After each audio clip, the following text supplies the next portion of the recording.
bienvenue à La Facture. Si vous voulez acheter un condo et que vous avez un animal domestique, vous savez sûrement qu'ils ne sont pas les bienvenus partout.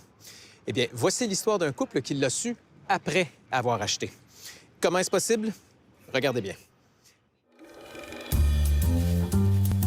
Voici l'histoire de deux petites bêtes poilues, de leur propriétaire et d'un condo où ils ne sont pas les bienvenus. C'est une évidence qu'on n'allait pas choisir un condo où on refusait les chiens. En 2019, Cathy Rifflard et Alain Pelletier décident de quitter leur havre de paix du Saguenay-Lac-Saint-Jean avec leurs deux fidèles compagnons, Max et Yoda, qu'ils ont adoptés à leur naissance. Max et Yoda, c'est un contrat d'amour à vie. C'est deux petits amours, c'est des chiens tranquilles. Ils vont passer la journée à dormir des fois dans le même panier. Ils sont pas bruyants. Max et Yoda, des terriers de Boston, ont alors 11 ans. Dès le départ, le couple met les choses au clair avec le courtier immobilier qui les représente. Le critère non négociable, c'était nos chiens. On a précisé ça. On a dit c'est avec nos chiens ou sans nous. Ils concentrent leurs recherches à Trois-Rivières, où ils visitent l'édifice Emmanuel. Dès qu'ils y mettent les pieds, le couple a un coup de foudre pour ce condo. Ils demandent à leur courtier de s'assurer que les animaux y sont bel et bien permis. Il a revérifié auprès de l'agent inscripteur qui lui a dit que les animaux il n'y avait pas d'interdit. Le 22 janvier 2020, ils se rendent dans leur condo tout de suite après être passés chez le notaire. Puis, on frappe à la porte. C'est le président du syndicat de copropriété et il a vu les chiens. Et puis là, ça a été catastrophe parce qu'il dit, oui, mais les chiens sont interdits. On ne comprenait pas ce qui nous arrivait, là. Déconcerté, le couple plie bagage. Puis ils contactent leur courtier immobilier. Et on lui dit, mais qu'est-ce qui s'est passé là? Les chiens sont interdits, tu t'étais pourtant bien renseigné. Il dit oui. Ben non, il paraît que non. Il s'occupe de tout. C'est bon à savoir. Les courtiers du vendeur et des acheteurs, tous de Remax, n'ont pas donné suite à nos demandes d'entrevue à la caméra. C'est Nathalie Bégin, formatrice et porte-parole de Remax Québec pour le dossier, qui a répondu à nos questions. Dans la déclaration de copropriété, c'est marqué que les chiens sont permis. Elle estime que les courtiers ont bien fait leur travail. Il n'y avait pas de raison de croire qu'il y avait d'autres règlements, étant donné que le syndicat ne les avait pas envoyés. Alors, et dans la déclaration, c'était clair qu'il y avait les animaux étaient permis. Fait que donc, il s'est limité à ça, là. La déclaration de copropriété, c'est le document de référence propre à chaque immeuble de condo. Ce document est public. Dans sa déclaration de copropriété, l'édifice Emmanuel encadre la présence d'animaux sans les interdire. Alain Pelletier l'a lui-même étudié à fond avant d'acheter le condo. La déclaration, je l'ai lue d'un travers à l'autre 10-15 fois, certains. L'article 9.1.7 qui dit que les animaux sont permis à moins que c'est des animaux dérangeants ou nuisibles. Mais la déclaration de copropriété a été modifiée. En 2007, les copropriétaires ont adopté un nouveau règlement stipulant qu'aucun animal domestique ou non ne peut être gardé à l'intérieur d'une partie exclusive ou commune. Or, ce nouveau règlement, lui, n'est pas public. Il est conservé dans les registres du syndicat, comme le prévoit la loi.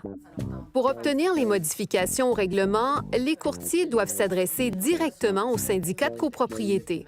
Dans le détail comme tel, le courtier a vraiment fait son travail. Il a envoyé un document qui est encore mieux que d'appeler au téléphone parce que l'information, la demande est là.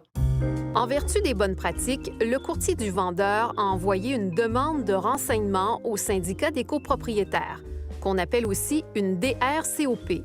À la question « Y a-t-il à la connaissance du syndicat des règlements adoptés outre des dispositions à la déclaration de copropriété ?»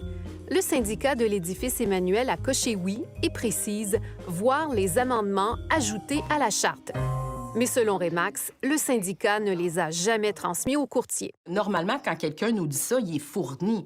Alors, si on ne les fournit pas, les fameux règlements, écoutez, le courtier n'avait pas à se poser d'autres questions. Si le courtier ne reçoit que la déclaration et non pas les modifications à la déclaration de copropriété, alors que dans le DRCOP, ça serait annoncé, il y a une problématique.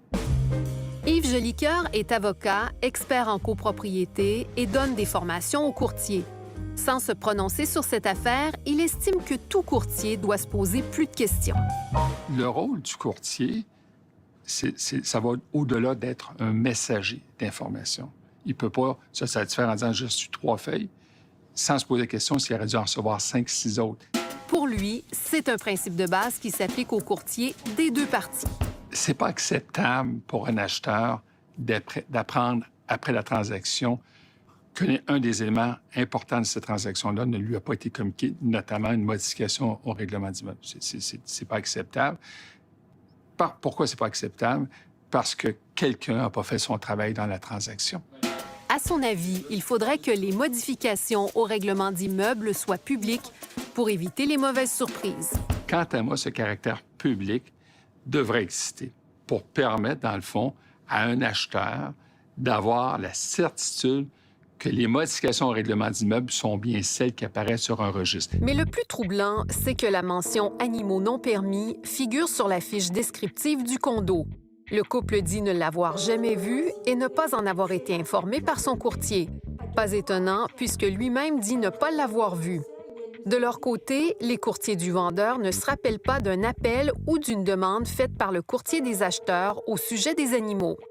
Et après notre entrevue, Remax Québec nous écrit que sa porte-parole, Nathalie Bégin, n'était pas au fait de tous les détails lors du tournage.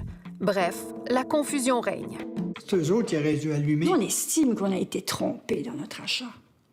On l'aurait jamais acheté. Jamais, vous avez ma parole d'honneur, jamais on n'aurait acheté.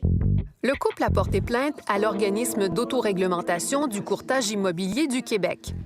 Mais le comble, c'est qu'un syndicat de copropriété ne pourrait pas interdire totalement les animaux. En matière de chiens ou d'animaux, les tribunaux, généralement, n'y acceptent pas les restrictions complètes. La notaire Christine Gagnon est experte en copropriété. Ce que le tribunal va accepter, c'est qu'on admette la présence de l'animal en encadrant, s'assurant que ce ne soit pas un animal qui nuit aux autres copropriétaires. Puis si on a la présence d'un animal qui passe inaperçu, qui fait aucun dommage à personne, on ne peut pas, à ce moment-là, les restreindre le droit du copropriétaire de conserver son animal.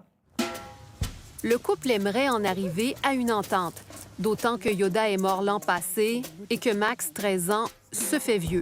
Si on en arrivait à un arrangement, on s'engage à être très, très respectueux. On comprend qu'il y a des gens qui n'apprécient pas les animaux. Ça existe, ça. C'est pas un crime de ne pas aimer. Mais une entente semble improbable. Le syndicat de copropriété de l'édifice Emmanuel a refusé notre demande d'entrevue. Mais au téléphone, le porte-parole indique qu'ils iront en cours s'il le faut pour maintenir le règlement. Il ajoute que le couple et son chien ne sont pas les bienvenus parce que plusieurs résidents ont peur des chiens. On n'aurait jamais, nous, pensé qu'on allait être propriétaire d'un condo qu'on ne pouvait pas habiter. Jamais. On n'aurait jamais imaginé ça. Mais mon chien, je ne l'euthanasierai pas. Ça, c'est définitif.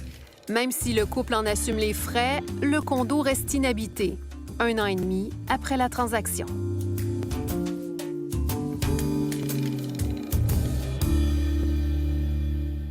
Coïncidence? Pendant ces événements, la loi a été modifiée et aujourd'hui, les syndicats de copropriété doivent fournir toutes les informations utiles aux acheteurs. Par ailleurs, Mme Rifflard et M. Pelletier ont conclu une entente à l'amiable, confidentielle, avec l'assurance responsabilité des courtiers. Mais ça ne change pas les règlements de l'édifice Emmanuel. Alors, ce règlement, ils pourraient le contester, mais pour l'instant, ils préfèrent vivre à leur chalet.